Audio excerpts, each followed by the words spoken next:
Xayrli kech hammaga.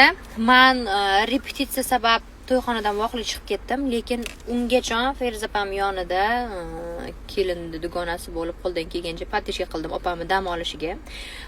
Lekin o'sha dam olishni paddeshka qilganimni noto'g'ri tushunayotganlar bo'lyapti.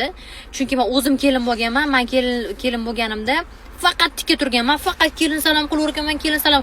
Mayli yaqinlar, boshqalar to'g'ri tushunaman. Umuman tanimaydiganlarim kelgan. Nechonsilarmi?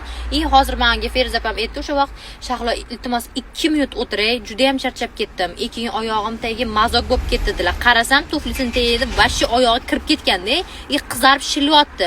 Bo'ldi, siz o'tirib turing, men to'xtab turaman desam, bitta ikkitasi kelib qildi. Mayli bu ular asabiylashdi, men ham battar asabiylashdim-da. O'sha narsani noto'g'ri tushunayotganlar bor. Baraka topkurlar. U kelin, u charchaydi.